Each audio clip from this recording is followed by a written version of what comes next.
Dear friends, आज हम लोग एक्टिव पैसिव वॉइस की समस्याओं को हल करना सीखने वाले हैं।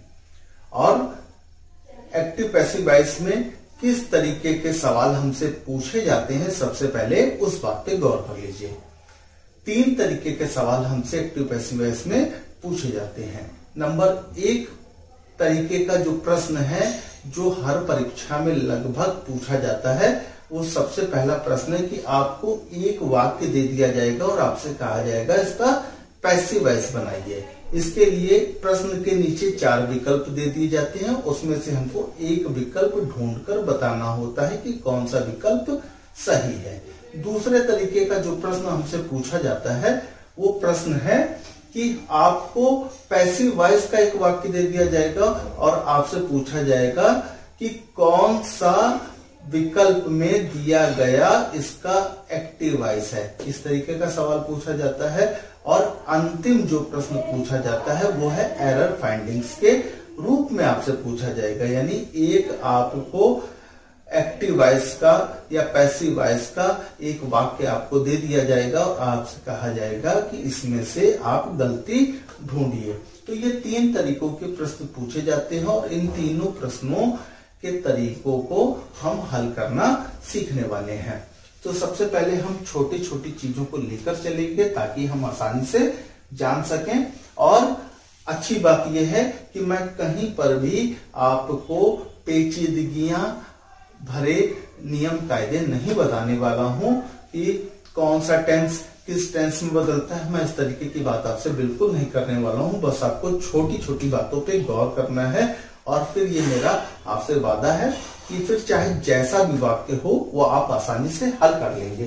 तो आइए स्टार्ट करते हैं और देखते हैं कि क्या क्या हमको करना होता है। तो सबसे पहली बात, हमको ध्यान क्या क्या देना है, इस बात पे गौर करते हैं। अब मैंने एक एक्टिव वॉइस का एक सेंटेंस लिखा हुआ है कि 2 boys have done this work. अब इसका मुझको पैसिव वॉइस बनाना है। तो सबसे पहले आपको बात पर गौर क्या करना है कि कोई भी वाक्य दिया गया हो, चाहे जैसा वाक्य दिया गया हो, चाहे जितना बड़ा वाक्य दिया गया हो, आप बिल्कुल मत घबराइए। सबसे पहली नजर दौड़ाइए कि उस वाक्य में हेल्पिंग वर्ब कहाँ है। क्या मैंने बोला? हेल्पिंग वर्ब कहाँ है।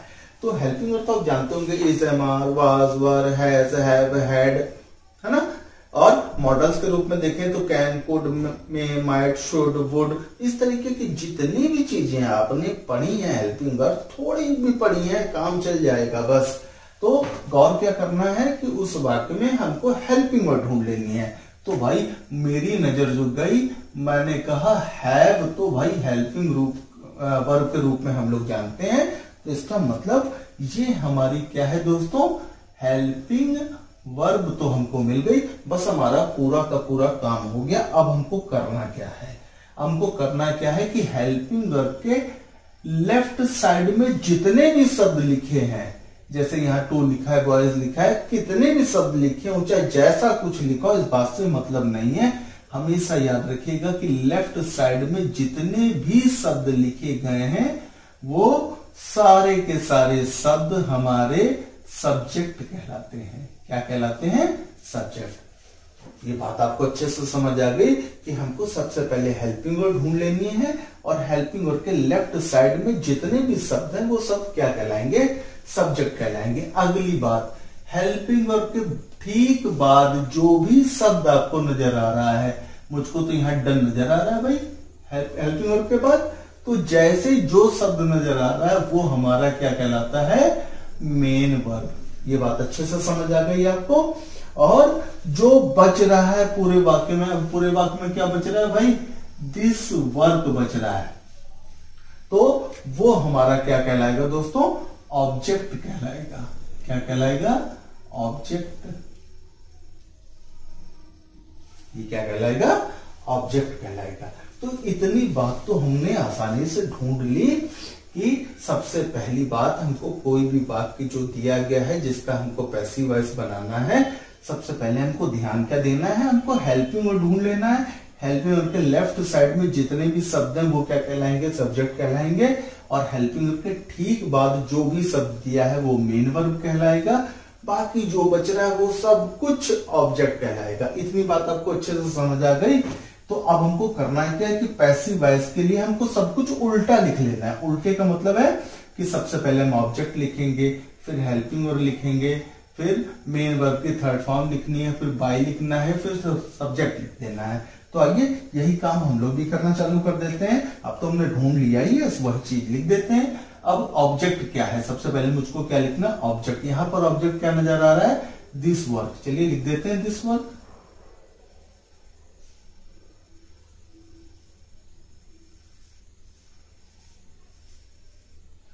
अच्छा भाई, इतनी बात तो हो गई। अब हेल्पिंग और क्या नजर आ रही है, इसमें हैव नजर आ रही। चलिए हैव लिख देते हैं। फिर क्या नजर आ रहा है, हमको मेन वर्ब की थर्ड फॉर्म लिखनी है। तो हमको मेन वर्ब तो मालूम है, क्या लिखे, डन।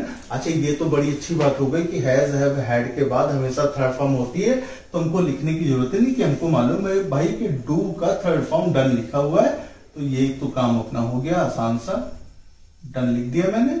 अब क्या लिखना है मुझको, बाय लिखना है। चलिए भाई बाय लिख देते हैं।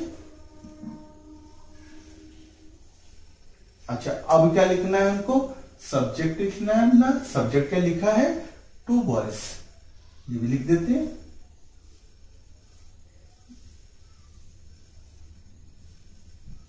तो भाई इस वाक्य का 90% काम खत्म कर लिया हमने। अब गौर क्या करना है, सिर्फ गौर ये करना है कि एक्टिव से वॉइस से जब हम पैसिव वॉइस बनाते हैं तो हमको हेल्पिंग वर्ब चेंज करनी होती है। और यहां पर हेल्पिंग वर्ब क्या है, हैव है। अब ये गौर करना है कि आखिर ये चेंज कैसे करी जाए। बस ये छोटी सी कुछ बातें हैं भाई, ये आपको रट लेनी है। रटना क्या क्या है कि अगर कोई वाक्य हमारा जिसमें मेन वर्ब में एसईआईएस जुड़ा हो, जिसे प्रेजेंट डेफिनेट बोलते हैं आप लोग, एसईआईएस जुड़ा हो, या वाक्य में डू नजर आ रहा हो या डज नजर आ रहा हो, तो वो वाक्य वो हेल्पिंग वर्ब हमारी किस में चेंज हो जाती है, इज एम आर में चेंज कर देते हैं। इसी तरीके से अगर वाक्य में सेकंड फॉर्म है या डिड नजर आ रहा है तो उसको हम किस में बदल देते हैं, वाज वर्ब में बदल देते हैं।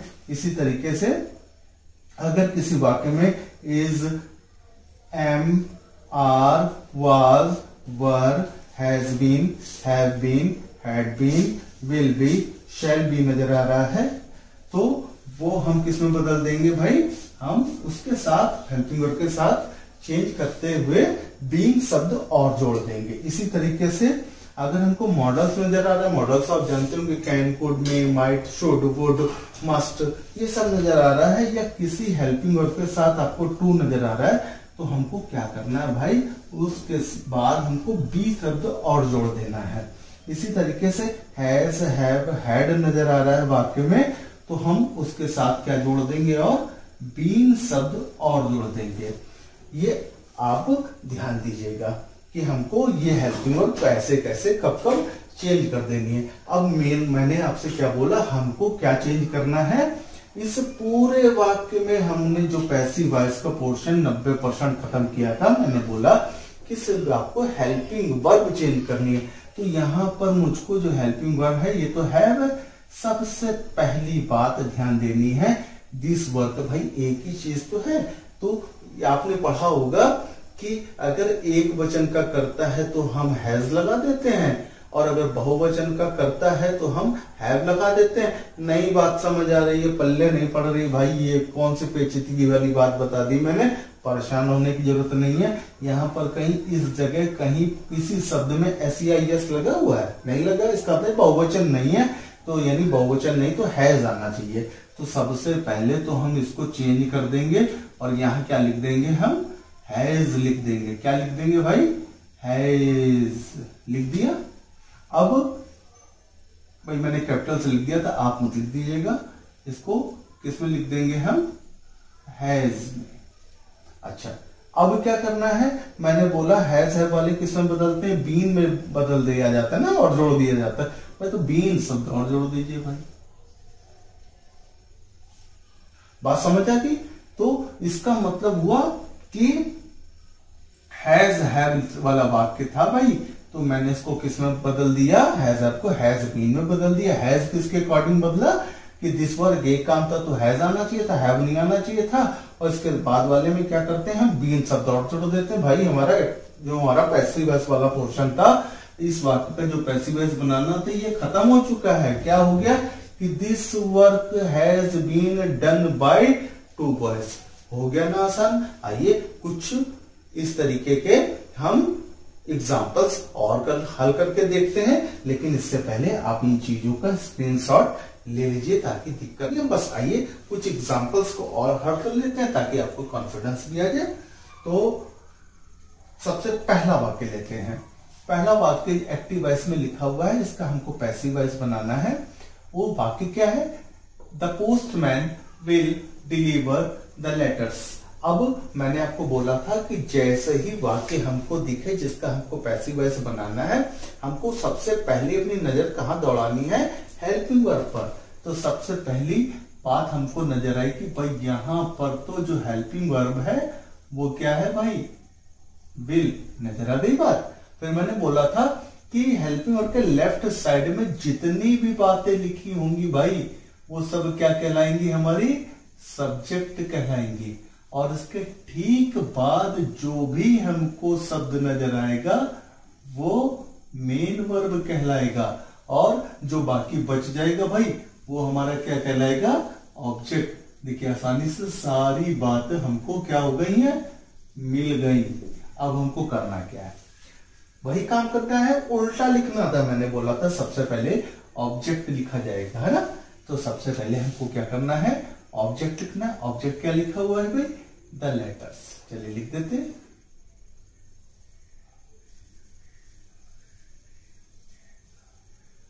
ये बात हो गई। फिर क्या लिखना था? हेल्पिंग वर्ब लिखनी थी। हेल्पिंग वर्ब क्या लिखेंगे भाई? विल लिखनी थी। विल लिख दिया। फिर क्या करना है हम लोगों को? फिर हमको वर्ब की थर्ड फॉर्म लगानी है। डिलीवर नहीं आती है, लेकिन कुछ मेन वर्ब होती हैं जिनका हमको सेकंड फॉर्म और थर्ड फॉर्म याद करना पड़ता है, जैसे सिंग, सेंग, संग, है ना? और कम, केम, कम, गो, वेंट, गॉन, और बाकी लगभग एडी जोड़ दिया जाता है। तो डिलीवर शब्द नजर आ रहा है, डिलीवर्ड लिख दीजिए, बस हो गया काम। थर्ड फॉर्म हो गई। लिखते हैं डिलीवर्ड। ये हो गई बात। अब मुझको क्या लिखना था? बाय लिखना था। चलिए भाई बाय लिख दिया। अब क्या करना है? सब्जेक्ट लिखना। सब्जेक्ट क्या है? The postman. लिख देते हैं भाई द पोस्टमैन।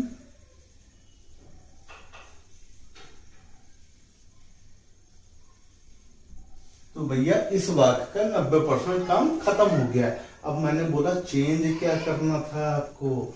याद करिए कि जो एक्टिव वॉइस में और पैसिव वॉइस बनाते समय हमको हेल्पिंग वर्ब चेंज करनी थी।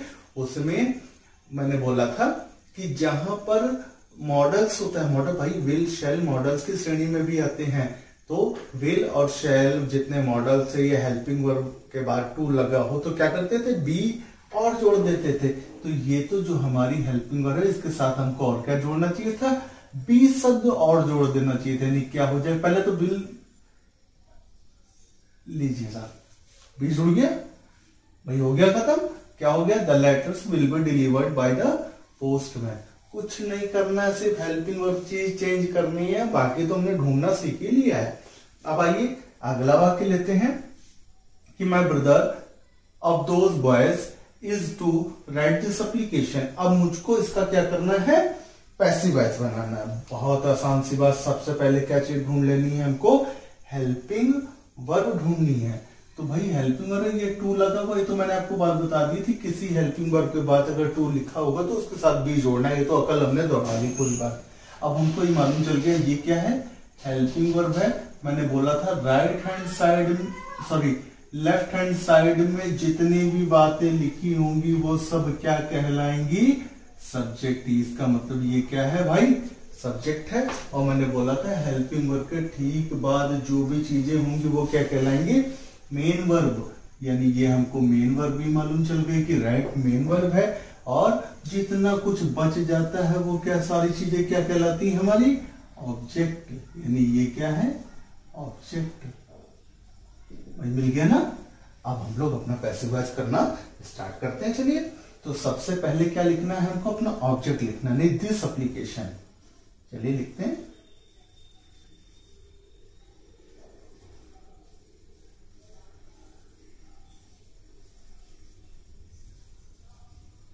अब क्या करना है, हेल्पिंग वर्ब लिखनी है। हेल्पिंग वर्ब क्या नजर आ रही, इज टू, लिख देते हैं। अच्छा, अब क्या करना है, मेन वर्ब की थर्ड फॉर्म लगानी है। मेन वर्ब क्या नजर आ रही है, राइट। राइट की थर्ड फॉर्म रिटर्न। इतने तो आप लोग समझदार हैं कि इतना तो थोड़ा बहुत आपको मालूम होगा, नहीं भी मालूम है तो फिर सीखा जाएगा। तो क्या हो जाएगा, this application is to written. अब क्या करना है, बाई शब्द लिखना था, चलिए बाई लिख देते हैं। फिर क्या करना है, अपना सब्जेक्ट लिखना है। सब्जेक्ट क्या है, my brother of those boys, यानी my brother of those boys. यहां तक बात समझ आ गई।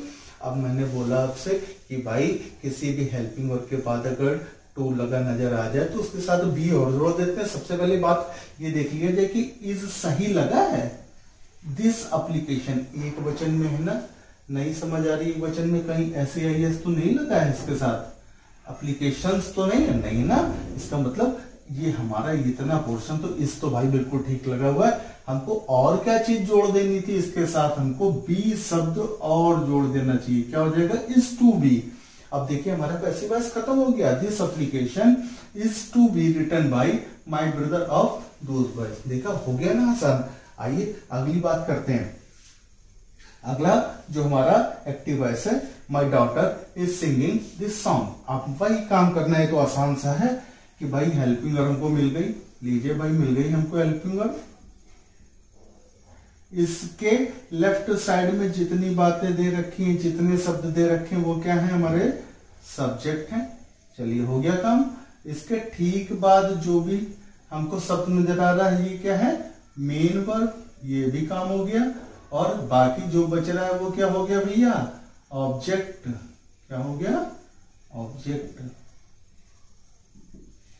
आ गई ना बात समझ में।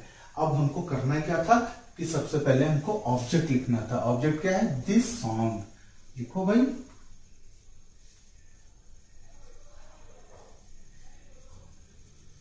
फिर क्या करना है, हमको हेल्पिंग वर्ब लिखनी थी। हेल्पिंग वर्ब नजर आ रही साहब हमको, इज।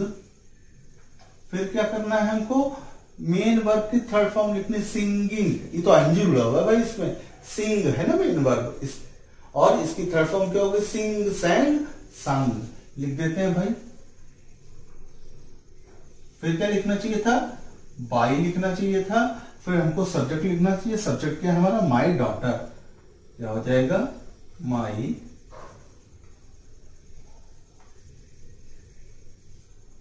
डॉटर।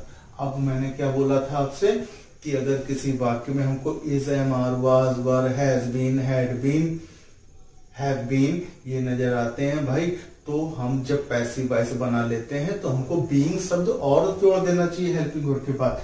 सबसे पहले तो ये कंफ्यूजन दूर करी जाए कि क्या इसमें हमको वो जोड़ना चाहिए, मतलब हेल्पिंग वर्ब ठीक ठाक है तो इज लगा हुआ है, तो सॉन्ग के हिसाब से एक वचन में दे रखा है, यानी एस तो नहीं जोड़ना भाई।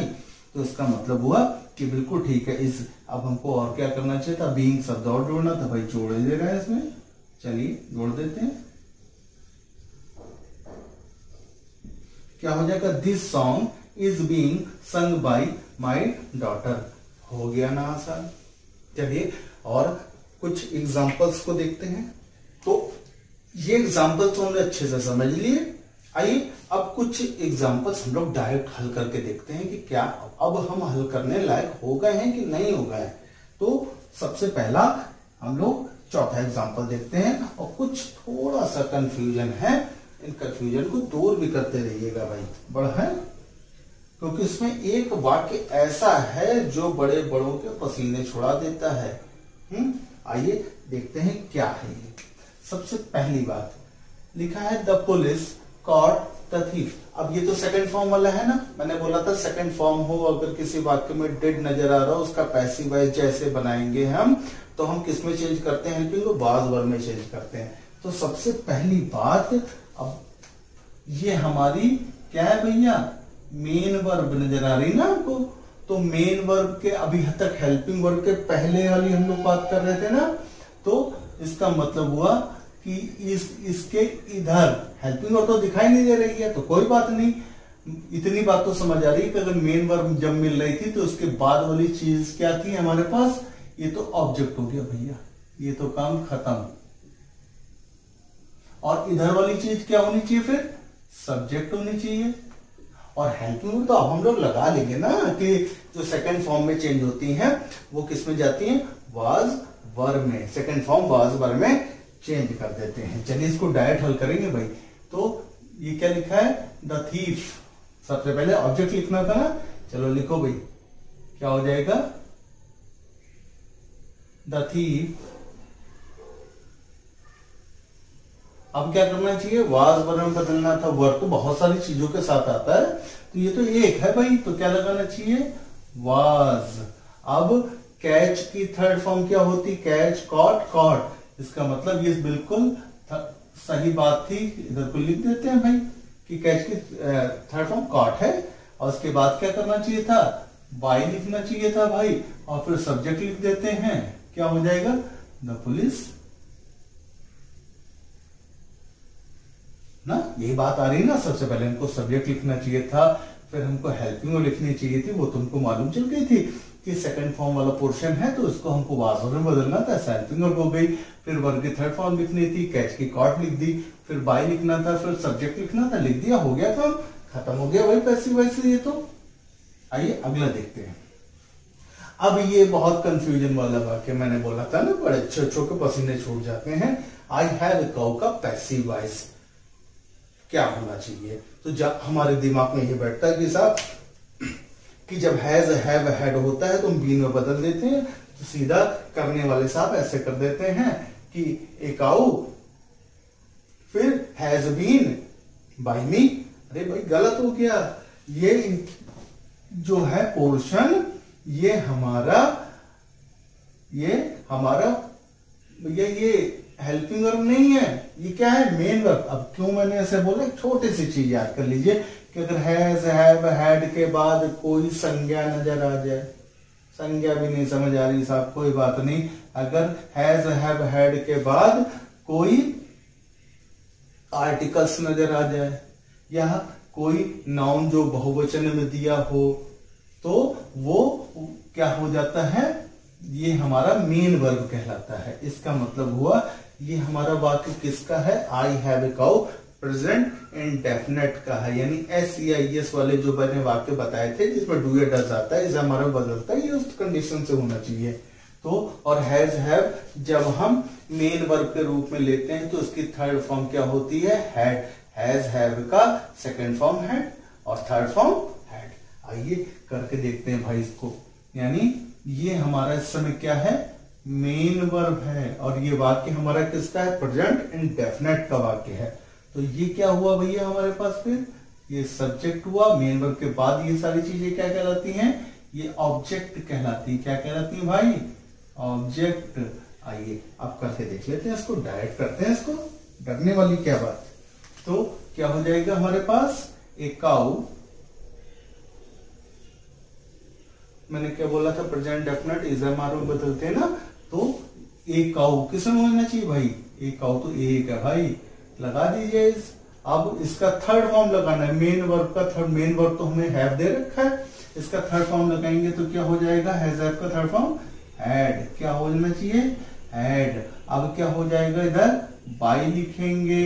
अब यहां पर इधर क्या लिखना चाहिए था, आई नहीं लिखेंगे भाई, क्योंकि जब कोई भी प्रोनाउन अगर सब्जेक्ट में है तो सब्जेक्टिव केस का प्रोनाउन आता है, अगर ऑब्जेक्ट में जा रहा है तो ऑब्जेक्टिव केस का प्रोनाउन, जैसे आई मी में बदल जाता है, ही हिम में बदल जाता है, शी हर में बदल जाता है, दे देम में बदल जाता है, वी अस में बदल जाता है। ये तो मालूम है भाई, आपको नहीं मालूम है तो जो भी मैंने बातें बोली इनको लिख लीजिए। तो इसका मतलब यहाँ पर आई नहीं आएगा, क्या आएगा, आई को किस में बदल देना चाहिए था हमको, मी में, खत्म हो गया। A cow is had by me, अगर ये ऐसे होता आई हैड ए काउ, तो अब आपसे पूछा जी ये वाक्य किस काल का है, किस टेंस का, तो सीधा बता दीजिए भाई कि हैड के बाद संज्ञा दे रखी, नाउन दे रखा है, तो इसका मतलब ये वाक्य हमारा पास्ट इंडेफिनिट का है, और पास्ट इंडेफिनिट इसमें सेकंड फॉर्म हो और डिड दिया हो वो किसमें बदल जाते हैं, वाज वर में बदल जाते हैं। तो फिर इसका पास्ट इंडेफिनिट के अकॉर्डिंग हम देखते हैं कि आई हैड ए काऊ क्या होना चाहिए था, तो क्या हो जाता है, ए काऊ वाज हैड बाय मी। हो गया मेरा सन। अब आप आसान तरीके से कर लेंगे। आइए अगली बात देखते हैं यहां पर। तो भाई यहां पर the boys will be playing hockey, इसमें हमको इसका पैसिव वॉइस बनाना है। भाई आसान सी बात हो गई है। तो हेल्पिंग वर्ब हमको नजर आ गई, ये हेल्पिंग वर्ब है ना। ये हमारा क्या है, ये सब्जेक्ट हो गया। ये क्या हो गया भाई, ये मेन वर्ब हो गया। ये भाई पूरा पूरा जो बच गया ये क्या हो गया, ये ऑब्जेक्ट हो गया। तो आ गई होगी अक्ल भाई ना। तो अब कर लेते हैं इसको। सबसे पहले क्या होना चाहिए, हॉकी लिख देना चाहिए साहब। पहले लिखिए भाई हॉकी। अब क्या करना चाहिए, मैंने बोला विल बी, शैल बी, है ना। फिर हैज बीन, हैड बीन बोली थी ना बात। उसमें हम क्या जोड़ देते हैं, बी जोड़ देते हैं ना, बीइंग शब्द जोड़ देते हैं ना। तो क्या करना चाहिए भाई, विल बी और बीइंग शब्द और जोड़ दिया जाए। यहां तक तो बात हो गई। अब थर्ड फॉर्म लिखनी थी भाई, प्ले का थर्ड फॉर्म प्लेड हो गया ना। अब फिर क्या लिखना चाहिए था, बाय लिखना चाहिए भाई, बाय लिख दिया। अब क्या हो गया, द बॉयज, भाई द बॉयज लिखते हैं, सब्जेक्ट लिख दिए थे। आ गई ना बस समझ में। आइए अब आखिरी करके देखते हैं। ये यहां क्या दिया है हमको, we must help the poor. यहां पर ये तो हो गई भैया हेल्पिंग वर्ब, मिल गया, काम हो गया। और इधर ये क्या हो गया हमारे पास, ये सब्जेक्ट हो गया, ये मेन वर्ब हो गया, ये हमारा क्या हो गया, ऑब्जेक्ट हो गया। हो गया ना। अच्छा अब ये हल कर लेते हैं भाई। इसको क्या हो जाना चाहिए, सबसे पहले द पुअर, फिर क्या करना चाहिए, मैंने बोला जितने मॉडल्स होते can, could, may, might, should, would, इनके साथ बी लगा देते हैं। तो लगा दो भाई, ये तो चेंज हो गया भी, बस हमको बी तो जोड़ना है। तो क्या हो जाएगा, मस्ट बी, और थर्ड फॉर्म लगानी है, हेल्प की थर्ड फॉर्म। ये तो हो गया ना, ये सब्जेक्ट हो गया, ये हमारा मेन वर्ब हो गया, हमने उसको चेंज भी कर दिया। फिर थर्ड फॉर्म लगानी है, तो क्या हो जाएगा, हेल्प्ड। फिर क्या लिखना है, बाय लिखना है। फिर सब्जेक्ट लिखना है, सब्जेक्ट क्या, वी। अभी मैंने बोला ये तो अब ऑब्जेक्ट में जा रहा है, तो क्या करेंगे सब, वी को हमको किसमें बदल देना चाहिए, अस में। क्या हो जाएगा, अस, यानी क्या हो जाएगा, the poor must be helped by us. मैं उम्मीद करता हूं आपको अच्छे से समझ आ गई है। आ गई है तो अपनी बुक्स निकालिए और सारी एक्सरसाइज हल कर डालिए, जिसमें आपको अफर्मेटिव जो सेंटेंसेस दिए हैं उनको हल करिए अच्छे से, सब कुछ हो जाएगा। इसके बाद हम लोग अगला जो चैप्टर उठाएंगे उसमें देखेंगे नेगेटिव कैसे होते हैं, इंटरोगेटिव कैसे होते हैं, इंपरेटिव सेंटेंस कैसे होते हैं, है ना। और अगर दो वाक्य किसी कनेक्टर या कंजक्शन से जुड़े हैं तो क्या करा जाए, इन वाक्यों को जल्दी जल्दी हल करते हैं। सबसे पहले आप एक्सरसाइज हल करिए, और अगर आपको कुछ समझ आया हो तो कोई एक वाक्य जो भी आप कर रहे हैं एक्सरसाइज, उसका वाक्य लिखिए कमेंट बॉक्स में, और उसका पैसिव वॉइस लिख दीजिए। तो भाई मुझको भी तसल्ली हो जाए कि आपको कुछ समझ आ रहा है, मेरी मेहनत सफल हो रही है।